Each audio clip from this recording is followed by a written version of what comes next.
Se você gosta de Dark Fantasy e você gosta de Príncipe dos Espinhos, a grande saga do Mark Lawrence, eu tenho certeza absoluta que você vai gostar desse livro, porque inclusive é um livro escrito por ele no mesmo universo que se passa o Príncipe dos Espinhos. Oi, eu sou o Grinsauro e no vídeo de hoje eu queria falar aqui sobre A Guerra da Rainha Vermelha, um livro de Dark Fantasy ali que se passa no mesmo universo do Príncipe dos Espinhos, que tem esse tom mais sombrio, sabe, que o Mark Lawrence gosta de dar para os livros dele. Então eu queria exatamente falar o que eu senti lendo esse livro e até sendo um grande fã de Príncipe dos Espinhos, né? O que eu achei, quais são as diferenças, se esse livro vale tanto a pena ler quanto ler, né, a trilogia dos Espinhos, a grande trilogia dos Espinhos aí. E eu tô aqui pra resolver e responder essas questões nesse vídeo. E em Guerra da Rainha Vermelha a gente tá acompanhando a história do Jalan, do Príncipe Jalan, que ele é neto da Rainha Vermelha. Então a gente acompanha essa história desse grande covarde mulherengo, que é esse príncipe que só tá aí, só se importa com ele mesmo, não se importa com mais ninguém. E a gente vai acompanhar toda a história dele até que ele encontra um cara que foi capturado, né, um escravo de guerra, que é o Snorri, e a partir disso, então, os dois vão ter ali uma certa amizade no começo, meio que forçada por uma maldição que a irmã silenciosa jogou nesses dois. Sim, é um pouco confuso e eu confesso que até esse começo, até você engatar demora um pouco, é difícil você ter essa...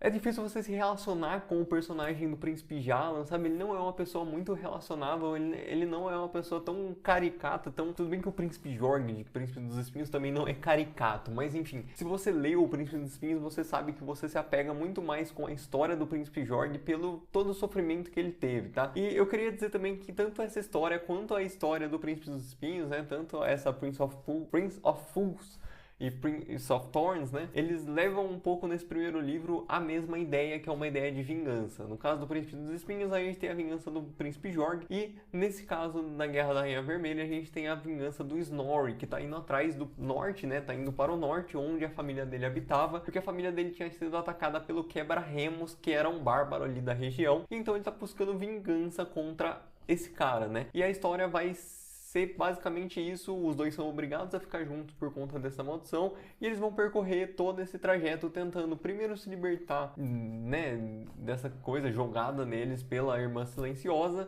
enquanto eles vão atrás dessa vingança do Snorri. E muito da trama desse livro então vai girar em torno dessa relação que o Snorri e o Príncipe Jalan têm entre eles dois, essa relação de amizade que é extremamente bem construída dentro do livro, por mais que seja um clichê, digamos assim, né, de você ter duas pessoas que são bem diferentes, né? Enquanto a gente tem o Príncipe Jalan, que ele é um covarde ali, que ele não tá afim de pensar nos outros, não é nem um pouco altruísta. A gente tem do outro lado o Snorri, que ele quer ajudar os outros, ele tem esse negócio de, cara, a gente vai ajudar o máximo de pessoas que a gente puder, sabe? E ainda assim, o Snorri tem algumas atitudes que não necessariamente são desse cara tão altruísta quando a gente fala dos inimigos dele, né? Então, assim, essa história, ela conversa bastante sobre uma questão de o que é ser um herói, sabe? Até que o que realmente significa ser um herói. Então ela vai conversar ainda mais nesse contexto, onde não é um contexto de bem e mal. Pra quem já viu o meu vídeo, onde eu falo dos top 5 melhores clichês, eu falo sobre a moralidade cinza, né, que ela não tá nem ali no bom nem no ruim, ela é um campo onde você tem que julgar as coisas que estão acontecendo pelas ações, pelo passado dos personagens e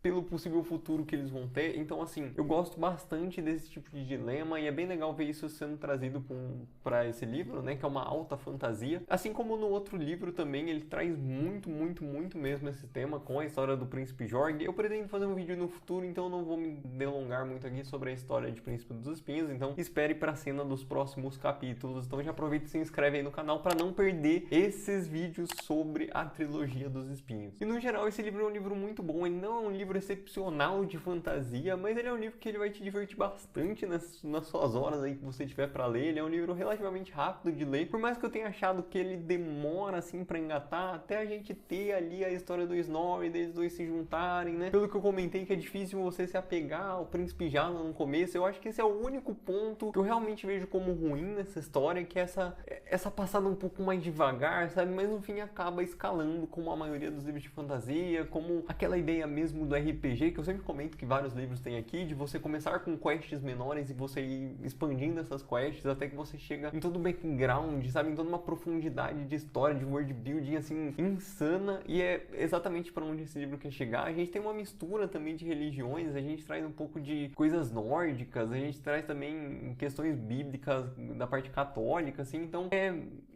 bastante misturado, assim, eu não sei se são elementos ainda que me atraem tanto, assim, porque o Mark Lawrence, ele cria tanto que eu senti falta dele criar essa parte de panteão, de deuses e tal. Eu acho que realmente poderia ter sido algo dele ter criado, ter colocado. Obviamente tem algumas coisas além, né, do que a gente tem aqui no nosso mundo, assim, mas eu ainda senti essa questão. Eu não sei se ele quis ir pra esse lado mais tentando relacionar com o que a gente conhece, pra não ter que explicar tanto, né, também é uma saída que muitos autores escrevem, né, de você ter algo já que existe, colocar no seu livro pra que ninguém tenha que pensar, que aprender mais sobre algo novo. Mas enfim, eu acho que como é uma alta fantasia, cara, você tem que dedicar o máximo que você puder pra criar algo totalmente novo, mas que no começo fique confuso, mas para aquilo ser autenticamente seu. E eu gostei muito da ideia desse livro se passar, né, como comentei lá no começo, se passar no mesmo tempo que o Príncipe dos Espinhos, porque você vai vendo resquícios que vão esbarrando, né, nessas histórias. A gente tem, eu vou dar um mini spoiler aqui, tá? Então,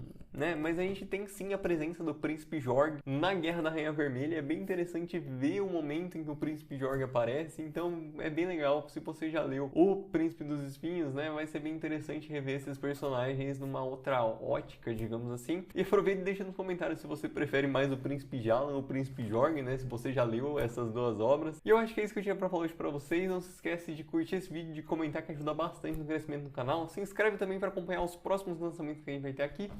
E é isso, um abraço e até a próxima.